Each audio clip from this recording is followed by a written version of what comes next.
It's time for Real Estate 101 with the Karey Brown team from Realty Executives Preferred Advisors. Good Sunday morning to you. This is Karey Brown, broker, owner, Realty Executives Preferred Advisors, and you're listening to Real Estate 101. And today I am here with Miriam Crable and Kim Sabula. I said it right. Hey, what do you know? And they are with United Way. We have been focusing on all the great things and the services that are going on here in Topeka. A little bit off the beaten path for this show, but you know, sometimes it's fun to hear about all the great things that Topeka has for us that, you know, we don't get to talk about so much. So United Way, let's talk about early education and how United Way helps with that. Thanks, Karey. You know, it's wonderful to be here and actually be able to talk about United Way. And frankly, when I think about housing and everything that you all are really focused on, there's so many tie-ins with that, even with early education. You know, when you think about how you keep families stable, it really has to start at a really young age. And that's why United Way has really made sure that we have one focus on early ed. It's so important that these little kids are ready for kindergarten so that they can be ready to be successful in school. You know, I don't know that we ever really figured out before just how important those little years are when they're just having fun and they're so moldable and everything like that, and how far behind some of the kids are in our community.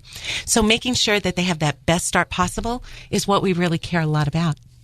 So why are kids who come from poverty at so much risk where school is concerned? Sure. You know, so much of that is based on all of the things that folks experience when they're living in poverty. Food can be a challenge, so kids are hungry, and so then their little brains are not developing the same way because they don't have the food that they need. Parents are usually working really hard, and not that folks in middle and upper income families aren't as well, but very often what we find is these folks living in poverty are working 1 or 2 or 3 jobs, and so they don't have that time to spend with children like maybe some other folks do that maybe only work 1 job. They may be coming home just in time to fix supper and get those kiddos in a bath and to bed, and so reading to them may not really be that kind of option. So all these things sort of start stacking up against these little ones and put them behind from the very beginning. Wow. And are you guys seeing really good results from what you do with the kids? We are seeing some really great results. You know, there's stories that we hear about little kids that come in not even knowing how to hold a pencil or not knowing what the word tree means because they've really never heard it, and graduating from preschool, ready to start kindergarten. You know, they know how to behave. They know how to raise their hand. They know their letters and colors.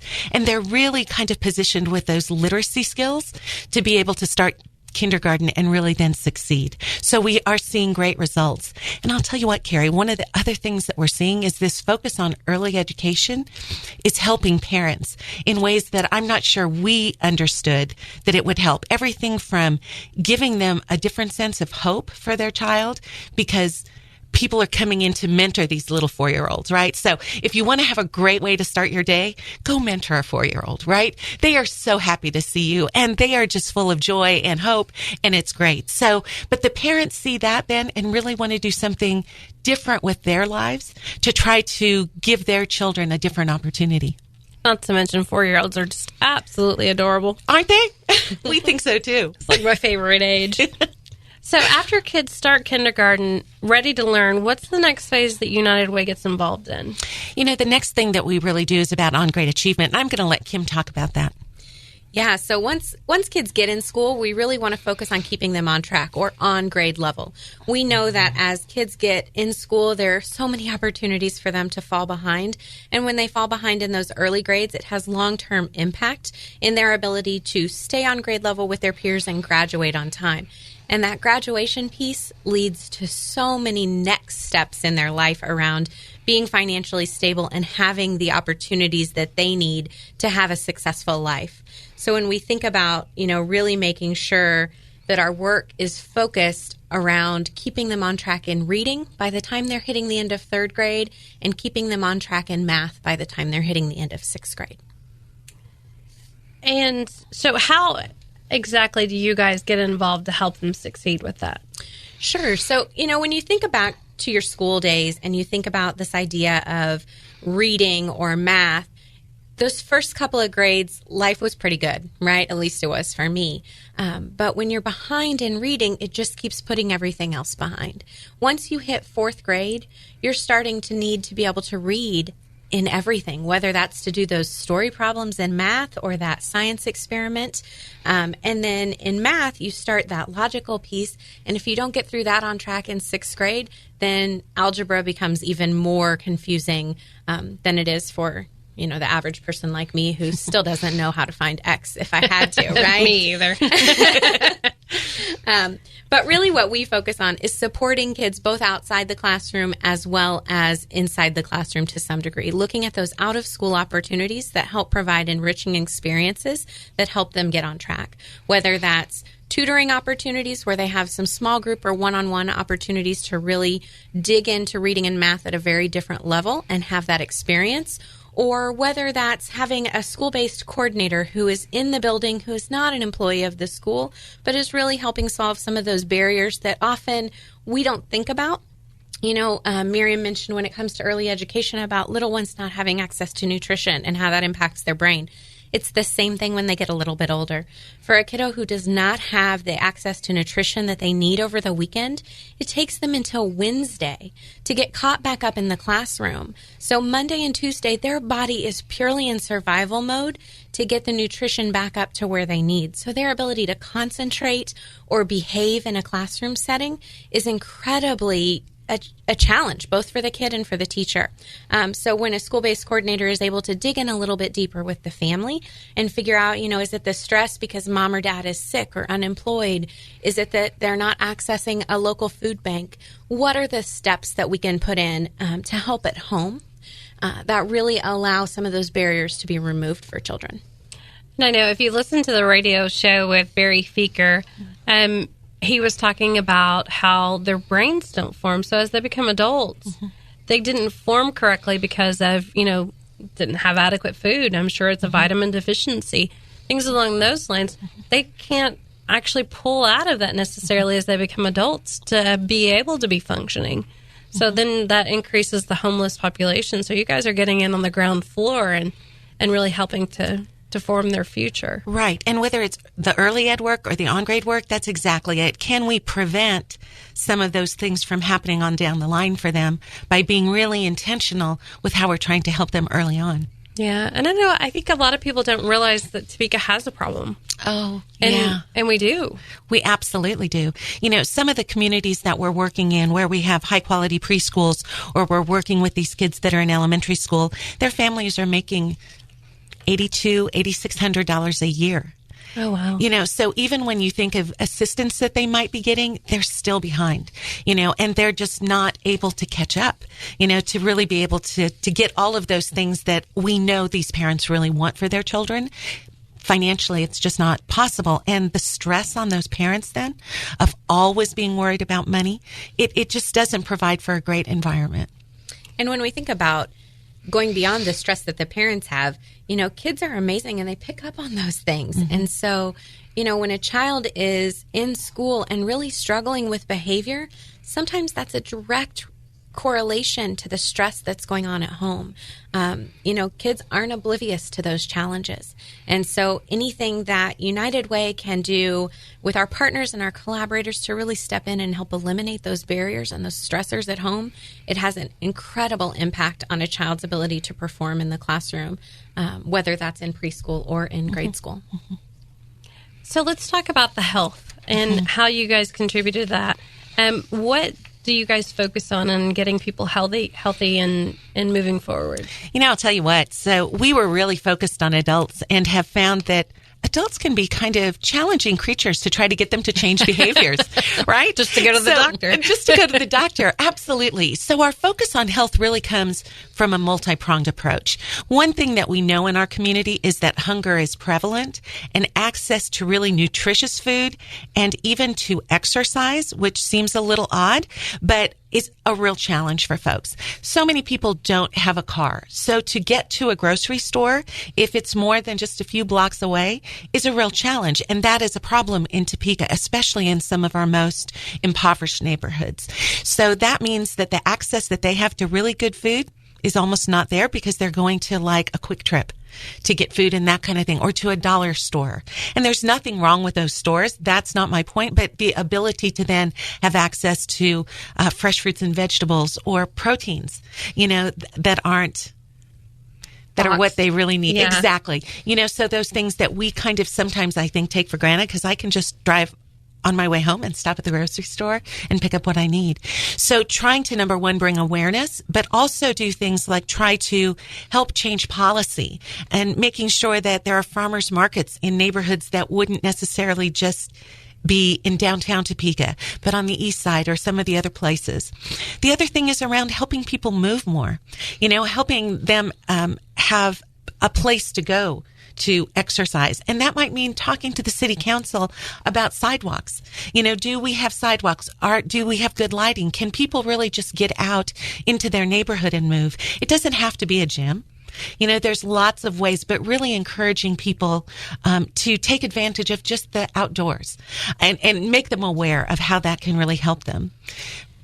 And we have a great key initiative. When I think about some of our newer work, we have an initiative around neighborhoods with opportunities for wellness. And not only some of those built environment things like sidewalks, but actually helping neighborhoods, especially in some of our high poverty areas, really come together and feel comfortable in their neighborhood that they can go out and take a walk, or they can take their child to the local park and be safe.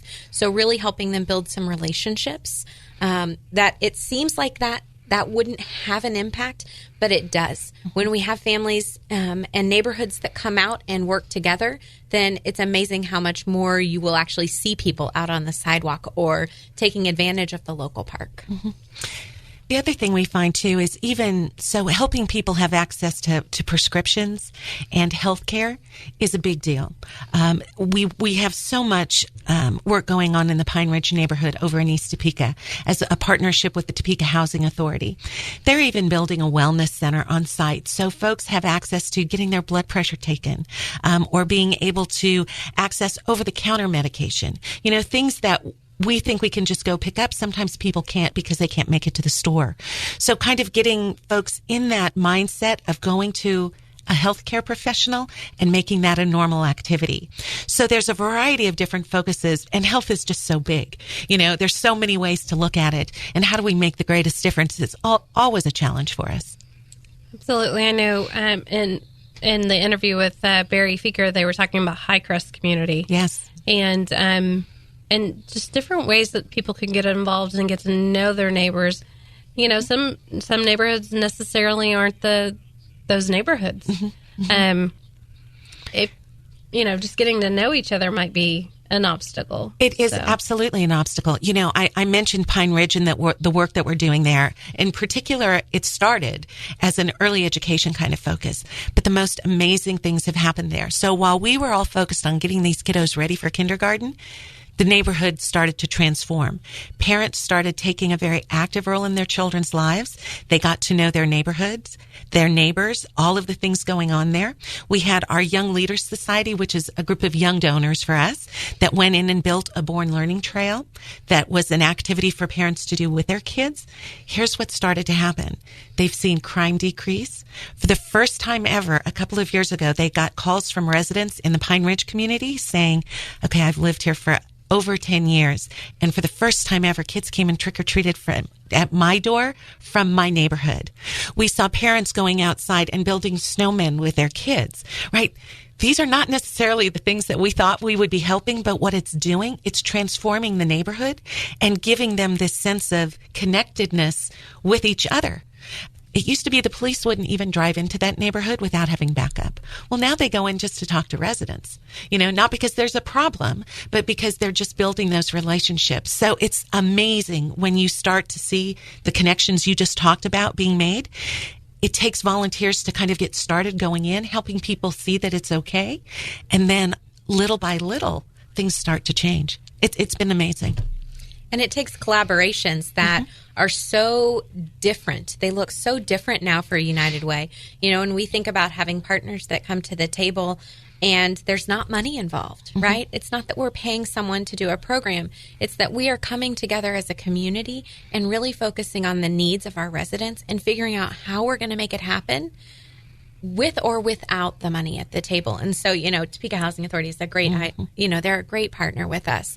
And for years didn't receive any funding from us, but really we're right there along the table with a strong focus on how they improve life for their residents. It's amazing, just all the great people that do what you guys do from so many different facets and how they all link together. I think maybe I was living under a rock, not really realizing how much need there was, and how many great people are involved. Sure. So when it comes to basic needs, a lot of people still think of United Way as an emergency help. How does that play into United Way now? It is still foundational to our work. And what we came to realize is children who are hungry can't learn. Families who are worried about how they're going to pay rent sure aren't thinking about how do they save to buy a house, right? All of those things. So we have to stabilize folks. We have to give them those things they need just to survive so they can even start thinking about why it's so important to read to their kid at night, or why it's so important for them to actually make different spending choices, why it's important for them to, instead of buying a Happy Meal because it seems cheap, to actually go to the grocery store and spend a little bit more money, but be able to make that food go longer. And you're teaching your child something different about nutrition and how to work with money. So all of those things, that foundational piece of the work, it's still absolutely critical. Folks just can't survive without those basic needs. But we didn't want to just stop there. So we wanted to give that foundation and then really build upon that, whether it was with helping people become more financially stable or education for children or adults, whatever those things. We knew though that this base had to be there for them. Absolutely. So what does financial stability mean to United Way? That's such a great question, and probably one of the hardest questions to answer because it can mean different things for different people. But I would say it means that folks have the ability to handle crises that come at them, right? They're stable enough. So it doesn't mean that they have tons and tons of money necessarily, but they're not carrying great deals of debt, and they do have little bits set aside. So when the battery goes out in their car and that's their only method of getting to work, that they have the means to replace that battery. So it's really helping them see how to make better choices, how to budget, how to really look at their finances in a much different way than just this paycheck to paycheck and feeling like they're on this hamster wheel that's never going to change. And we do all that in partnership with HCCI, our Housing and Credit Counseling, who then coordinates all these mentors that walk alongside these families to try to help them get there, to make different choices, to pay down debt, to try to be able to set aside, even if it's just a couple of dollars a month. It's that principle of understanding, saving, and trying to get that taken care of. So financial stability can look different at different points in people's lives. Sometimes it's about gaining assets, and sometimes it's just about not having so much debt and being able to handle what to me might seem like a small crisis, which is my battery doesn't work. And I think with HCCI, a lot of people have this misconception as to what that program is. It's so much more than, I'm in debt up to my eyeballs and I need help getting out. Mm-hmm. It's creating budgets. It's creating plans to be able to buy a home. It's how to understand the whole budgeting aspect of life. Right. What they do is just phenomenal. A huge, huge fan of them. Southwest Topeka has a good neighbor. State Farm agent Jim Garrison, now at 29th and Urish. If your current insurance situation has you going around in circles, get off the roundabout and stop in and meet Jim and his wonderfully efficient staff. Let Jim Garrison give you a quote and make the Garrison comparison. He's confident that with State Farm's competitive rates, the right coverage, and his unmatched service, you'll want to make him your new insurance agent. Like a good neighbor, State Farm is there, and Jim Garrison is there for you, northeast of the roundabout at 29th and Urish. How can people volunteer and help improve with the financial stability of the community? So there are multiple ways that people can volunteer that will eventually impact financial stability and education, whatever. So United Way has a website that people can go to, unitedwaytopeka.org, that has a little volunteer button, and it will show them all the different kinds of volunteer opportunities across the community. Specifically with our work around financial stability, they might want to be a mentor for a family that's trying to get their finances in order, to try to learn more, to try to increase job skills. There's all kinds kinds of volunteer opportunities there. You can volunteer to read to a child, right? You can volunteer to be a big brother or a big sister and mentor a child. There are all kinds of ways that people can actually get involved. They can get involved with United Way directly and help us make determinations on how we invest money or how we really monitor the progress of programs that we're investing with. They can come together and be part of an impact council that's really strategizing about what our community needs. When it comes to volunteer opportunities, we are definitely not lacking. And it really just takes people reaching out to say, look, this is what I really am passionate about, and I think this is how I can help. And we have everything from that 1 hour all the way up to that 1 year commitment. It can look very different depending what an individual's passions are. Right. So how do people get into your program? Is it the school system, or do they come to you direct? How can they get involved if they have a need? So the people that we're serving, we have multiple partners around the community, whether it's the Housing Authority, we partner with the Rescue Mission, parents as teachers, all of these different programs. So when we talk about United Way, we're really talking about all of these folks, even the library. So there are multiple access points, and most of the time they will access United Way services or find out about what's going on through an organization they're already working with. Maybe it's Community Action. Maybe it's the Boys and Girls Club. And that's how they really get attached. Of course, people can call United Way if they have a specific need, and we'll try to make that connection for them. There's also a number that people can call in the community. It's 211. So just like 411 for information for who do I call kind of thing, 211 has a social services focus. So people can dial that number. Let's say you have a parent that has a need for Meals on Wheels, right? You can call 211. They'll get that set up, even if that parent lives in Wichita or somewhere like that. It's a statewide program. So folks can just call that number and get connected with what they need. The thing that I think is great about 211 is they go beyond maybe what the immediate need is. So if somebody is asking for food, the operator that they're talking to is probably going to go a little bit deeper with them, because if you need food now, there's probably a deeper issue. And can we refer you and get you on the right path for more services? So there's a myriad of ways to actually get hooked up with what the services might be. And if someone were wanting to volunteer their time, who should they call? In our office, they should call Kimberly Wolf and talk to her about what their passions are, and she will get them connected with what they want to do.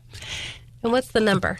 Our direct line is 785-273-4804, and they would just ask for Kimberly Wolf, or her extension is 120. And the great thing about all of the volunteer opportunities that we maintain, it goes beyond United Way. So we provide a service to every nonprofit organization in the community that they can list their volunteer opportunities with us. So when Kimberly has a great conversation with the individual, it may work out that they're passionate about seniors, and so we may connect them directly to Meals on Wheels. Or they have a passion about little kiddos, and so we might be able to connect them directly with the Pine Ridge Preschool, and they can serve as a mentor for that 4-year-old. It's just whatever their passion is. We have this great resource where all nonprofits in the community can use. Do you have a website that they could visit to see what else is out there that they could get involved with? So they would just go to unitedwaytopeka.org/volunteer, and that would take them directly to our volunteer page. And what else, before we go, would you like the community to know about United Way? So one of the really great new partnerships and new initiatives that United Way is working to bring to our community with the Topeka and Shawnee County Public Library is the Dolly Parton Imagination Library. This is a program where every child in our community, regardless of income level, under the age of 5, can sign up to get a book in the mail every single month. It's an incredible opportunity. Dolly Parton is passionate about literacy, and she has started a foundation, and her foundation actually provides the books. Local communities have the responsibility to raise the funds to pay that postage each month to have that book mailed directly to that child. So United Way and the library have come together, and we have a big, huge, giant goal of raising $1 million to really make this program sustainable for the long term, because we don't ever want a parent or a child to wonder what they did wrong and why they stopped getting a book. So we're really focused on having that sustainable piece in place. Our first goal is to raise $250,000 to make this possible for Shawnee County. And so We are almost there. We are hoping to hit that mark by the end of this year and be able to start enrolling kiddos in this program after the first of the year. And so it's an incredible opportunity to really provide that access to literacy materials and to help a child build their own personal library. That is amazing. So if someone needs Meals on Wheels, they call 211. Exactly. And they give them further services after they determine that they need them. Absolutely. And if they want to volunteer, they call Kimberly Wolf at 273-4804. And they can check you out online at UnitedWayTopeka.org. Let's talk about the impact tour that you guys do. Yeah, so we've started a new tour called the Experience Impact Tour, and it's through a tremendous partnership with Topeka Metro. They make it possible for us to be able to do this, and we wouldn't be able to do it without their partnership. But what we do is United Way looks a little different than it has in the past, and so we get folks on a Topeka Metro bus, and we take them through a journey throughout our community, really showing them the impact that United Way is having and how different pieces how different parts of our community look and feel, and what the challenges are that residents are facing. Oftentimes we learn that people, there are parts of our community that they've just never been to, or they don't go there frequently. And so really helping them see the need and see the impact and see the overall health of our community, it just takes it to a different level to see what impact looks like.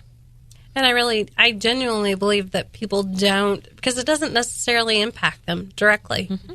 And I don't think they see the need as much as it really is. I mean, just having Barry on the show and you guys, the things that I've learned is just phenomenal and very scary. Mm-hmm. To think that someone wouldn't form correctly by not having the nutrition when they're younger. I mean, folks, it's a long-term process, and it's a big deal. So. It is. And, I think we think that we live in Topeka, Kansas, and we are incredibly blessed. And there are folks in our community who face huge challenges every day.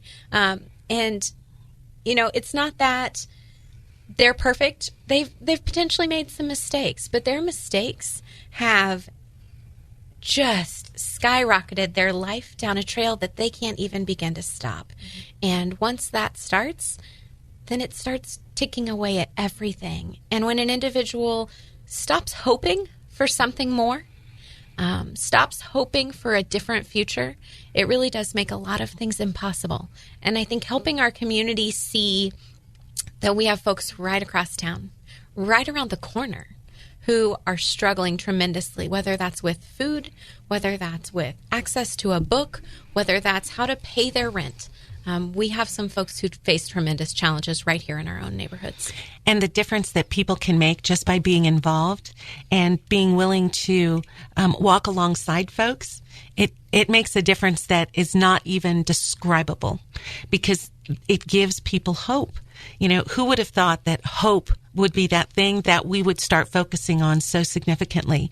But it makes a huge difference. Kim is right on with this. If we can just help people see a different opportunity, amazing things can happen. And self-esteem. I mean, when you have hope, you have self-esteem. And that's what propels people to want to have more and do more and be proud of themselves and what they accomplish. Right.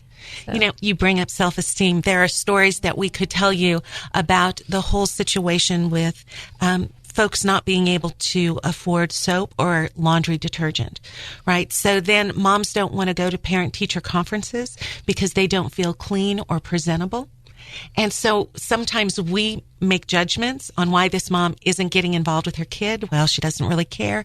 No, really, she's embarrassed, because she knows she isn't presentable in the way that she wants to be, or she knows that her clothes aren't clean. All of those sorts of things are what we find out. And it, for me, it is truly humbling to know that that's what folks are facing, and that we should not be judgmental. But how do we now step forward and kind of help with this? Help them see a different way and recognize that those are the kinds of challenges they're facing. Wow. Thank you so much, Miriam and Kim, for being here today. I can't tell you how much I appreciate you being here. You've been listening to Real Estate 101. If you're looking to buy or sell a home, give us a call at 785-213-5188 or check us out at TopekaRealtyExecutives.com. Thanks for listening to Real Estate 101. Thank you for listening to Real Estate 101 with the Karey Brown team from Realty Executives Preferred Advisors. Tune in again next Sunday at 11 o'clock for Real Estate 101.